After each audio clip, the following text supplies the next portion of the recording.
ओडिशार उपमुख्यमंत्री प्रभाती परिडा कहिसंती आमे कहिथिलु सुभद्रा योजना रे 50,000 टंका देबु हेले कहि नथिलु केमिति देबु 50,000 टंका। लॉलीपॉप जे देखौ थाए सबु जिंस रे ताकु लॉलीपॉप देखा जाए एवं कहिसंती कि योग्य समस्त कॉलेज छात्र छात्री को मिलिबो सुभद्रा योजनार सहायता और विधवा और भत्ता पाउथिबा समस्त महिला को मध्य मिलिबो एही सुभद्रा योजनार टंका। सुभद्रा फॉर ऑल सुभद्रा सबु महिला को मिलिबो। सुभद्रा योजना को नहीं उपमुख्यमंत्री को बड़ घोषणा परिवार रो प्रत्येक महिला को मिलिबो सुभद्रा टंका परिवार रे एकाधिक महिला थिले भी मिलिबो सुभद्रा टंका एवं जानी रखंतु कि विधवा भत्ता और छात्रवृत्ति पाउथिबा कॉलेज झियो मध्य पाइबे टंका। विधानसभा रे घोषणा कले उपमुख्यमंत्री प्रभाती परिडा तेबे समस्त परिवार रो झियो हो किंबा माँ हो आवेदन करि परिबे ए सुभद्रा योजना रे। तेबे आपण माने जदि आवेदन करिया पे चाहुछंती तेबे एहार आवेदन फॉर्म रो लिंक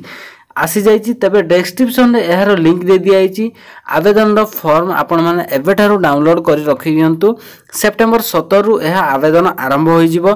फॉर्म रे किभଳି भाबे आवेदन करिवे संपूर्ण डिटेल मध्ये रहिछि ताहा कि डिटेल फिल करी मैनुअली आपण मानको जनसेवा केंद्र हो किंबा अंगनवाड़ी केंद्र रे एहा सबमिट करबा को 17 तारिख ठारु आरंभ होई जिवो। एही फॉर्म को आपण माने मैनुअली डाउनलोड कर दियंतु डाउनलोड करिवा परे एहा ऑफलाइन माध्यम रे सबमिट हेबो एवं ऑनलाइन माध्यम रे रहिथिबा समस्त सुभद्रा योजनार कार्यकारिता माने से माने अपलोड करिवे ऑनलाइन माध्यम रे। तबे आपनकर डिटेल आपण माने लिखित माध्यम रे फिलअप करी फॉर्म टी को सबमिट करिवे।